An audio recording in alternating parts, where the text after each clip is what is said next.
ఓం నమ శివాయ. అందరికీ నమస్కారం. ఈరోజు మన ఛానల్లో కార్తీక పురాణంలోని 15వ అధ్యాయం కార్తీక పారాయణంలోని 15వ రోజు కథ. దీప ప్రజ్వలనంచే ఎలుక పూర్వజన్మ శృతితో నరరూపమందుట.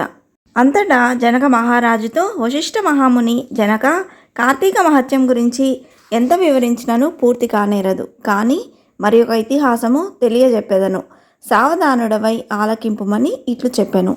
ఈ మాసంన హరినామ సంకీర్తనలు వినుట, చేయుట, శివకేశవుల వద్ద దీపారాధనను చేయుట, పురాణమును చదువుట లేక వినుట, సాయంత్రము దేవతా దర్శనము చేయలేని వారు కాలసూత్రమనడి నరకంబడి కొట్టుమిట్టాడుదురు. కార్తీక శుద్ధ ద్వాదశి దినమున మనసారా శ్రీహరిని పూజించిన వారికి అక్షయపుణ్యం కలుగును. శ్రీమన్నారాయణుని గంధపుష్ప అక్షంతలతో పూజించి ధూపదీప నైవేద్యము ఇచ్చిన ఎడల విశేష ఫలము పొందగలరు. ఈ విధముగా నెల రోజులు విడవక చేసిన ఎడల అట్టివారు దేవదుందుబులు మ్రోగుచుండగా విమానమెక్కి వైకుంఠంనకు పోవుదురు. నెల రోజులు చేయలేని వారు కార్తీక శుద్ధ త్రయోదశి, చతుర్దశి, పౌర్ణమి రోజులందైనా నిష్ఠతో పూజలు చేసి ఆవు నేతితో దీపం నుంచవలెను.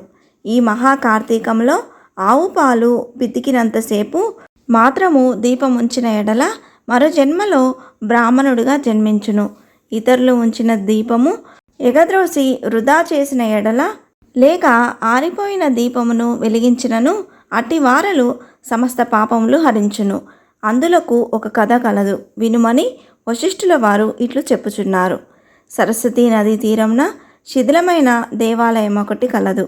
కర్మనిష్ఠుడైన దయార్థ హృదయుడగు ఒక యోగి పుంగవుడు ఆ దేవాలయం వద్దకు వచ్చి కార్తీక మాసమంతయు అచటనే గడిపి పురాణ పఠనము చేయు తలంపు రాగా ఆ పాడుబడి ఉన్న దేవాలయంను శుభ్రంగా ఊడ్చి నీళ్లతో కడిగి బొట్లు పెట్టి పక్క గ్రామంనకు వెళ్ళి ప్రమిదలు తెచ్చి దూదితో ఒత్తులు చేసి 12 దీపములుంచి స్వామిని పూజించుచు నిష్ఠతో పురాణము చదువుచుండెను. ఈ విధంగా కార్తీక మాసం ప్రారంభం నుండి చేయుచుండెను.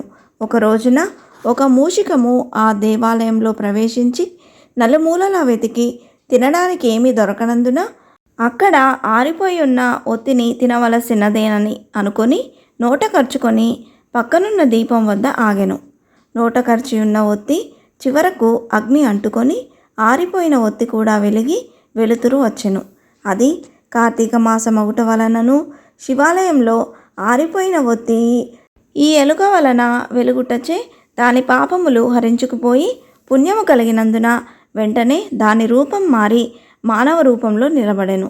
ధ్యాననిష్టలో ఉన్న యోగి పుంగవుడు తన కన్నులను తెరచి చూడగా ప్రక్కన ఒక మానవుడు నిలబడి ఉండుటను గమనించి, ఓయి, నీవెవ్వడవు, ఎందుకు ఇట్లు నిలబడి ఉంటివి అని ప్రశ్నించగా, ఆర్య, నేను మూషికంను.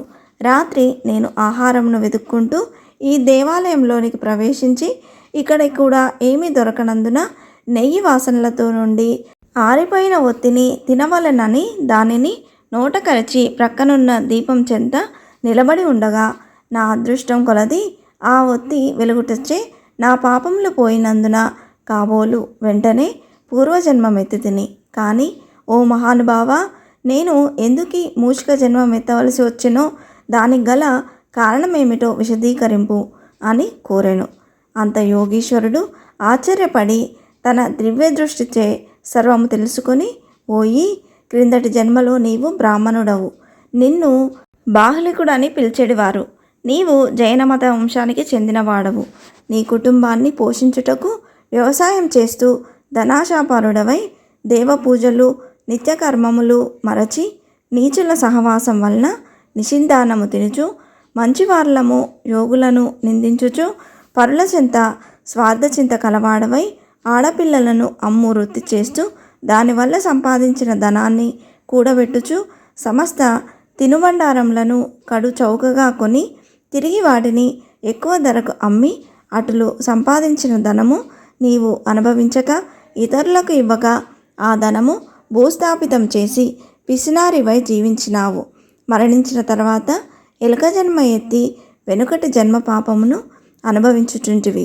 నేడు భగవంతుని దగ్గర ఆరిపోయిన దీపాన్ని వెలిగించినందున పుణ్యాత్ముడవైతివి. దీనివల్లనే నీకు తిరిగి పూర్వజన్మ ప్రాప్తించింది.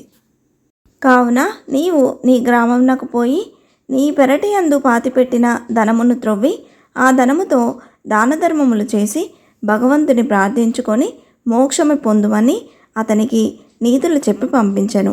ఇట్లు స్కాంద పురాణ అంతర్గత వశిష్ఠ ప్రోక్త కార్తీక మహత్యమందలి పంచదశాధ్యాయము 15వ రోజు పారాయణము సమాప్తం. మరొక అధ్యాయంతో మళ్ళీ కలుద్దాం. నాదొక చిన్న విన్నపం అండి. ఇంతవరకు నా ఛానల్ సబ్స్క్రైబ్ చేసుకుని వాళ్ళు ఉంటే సబ్స్క్రైబ్ బటన్ ప్రెస్ చేసి పక్కనే ఉన్న బెల్ ఐకాన్ ప్రెస్ చేసి అలానే ఆప్షన్ ప్రెస్ చేశారంటే నేను పెట్టే ప్రతి వీడియో మీరు నోటిఫికేషన్ ద్వారా మొదటగా చూసేయవచ్చు. అలాగే లైక్ చేయండి, షేర్ చేయండి. మీకు ఏమైనా సందేహం ఉంటే నా కమెంట్ బాక్స్లో పోస్ట్ చేయండి. మరొక మంచి వీడియోతో మేము ముందుకు వస్తాను. అంతవరకు సెలవు. సర్వేజన సుఖినో భవంతు. స్వస్తి.